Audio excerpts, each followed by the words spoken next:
روزہ کس عمر میں فرض ہے؟ میری بیٹی کی عمر 13 سال ہے مگر وہ شرعی طور پر بالغ نہیں ہوئی، کیا اس پر روزہ فرض ہے؟ لیکن لڑکے پر کس عمر میں روزہ فرض ہوگا؟ ام احمد، دیکھیں بیٹی کی عمر 13 سال ہے اور بھی روزہ فرض نہیں ہے، لیکن چونکہ قریب البلوغ ہو چکی ہے تو آپ پر لازم ہے کہ بیٹی کو روزے رکھوائیں۔ یہ بھی ممکن ہے کہ رمضان میں ہی اس کو مینسز آنا شروع ہو جائیں، تو جیسے ہی مینسز آنا شروع ہوں گے اگلے دن سے وہ اسی دن سے بالغ سمجھی جائے گی، لہذا مینسز بند ہوتے ہی اس پر لازم ہوگا کہ روزے شروع کر دے۔ تو ورنہ اگلے سال تو روزے رکھنے ہی پڑیں گے اس کو، کیونکہ عموماً خواتین کو، بچیوں کو 14 سال سے پہلے مینسز آ جاتے ہیں، تو اس لیے آپ پر یہ لازم ہے کہ اس کو ابھی روزوں کی عادت ڈالنے کے لیے آپ اس کو سارے روزے رکھوائیں، ورنہ ایک دم سے روزے فرض ہوتے ہیں تو پورے رکھے نہیں جاتے پھر۔ اور لڑکے پر بھی جب پہلی دفعہ اس کو نائٹ فال ہو، احتلام ہوتا ہے، تو اس پہ روزے فرض ہو جاتے ہیں کیونکہ بالغ شمار ہوتا ہے، تو لہذا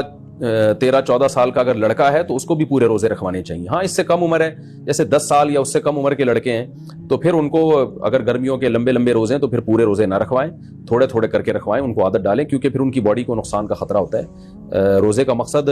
ہماری باڈی کو نقصان پہنچانا نہیں ہے بلکہ ایک روحانی قوت پیدا کرنا ہے، تو بچوں کو بہت زیادہ روزے رکھوانے سے بہرحال نقصان ہوتا ہے، لیکن 10 سال یا اس سے بڑے ہو جائیں نا تو پھر تھوڑے تھوڑے کر کے روزے ان کو رکھوانے چاہیے۔ 13-14 سال کی عمر میں تو پورے روزے رکھوانے چاہیے بچوں کو، تاکہ ان کو عادت پڑے، بالغ ہونے کے بعد پھر وہ چھوڑیں نہیں۔ اور اللہ کا شکر ہے ہمارے سوسائٹی میں، مسلمان گھروں میں بچے تو بڑے شوق سے روزہ رکھتے ہیں اور بہت انجوائے کرتے ہیں رمضان کو،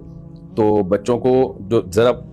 بڑی عمر کے بچے ہیں ان کی بات کر رہا ہوں، تو ان کو رکھوانے چاہیے۔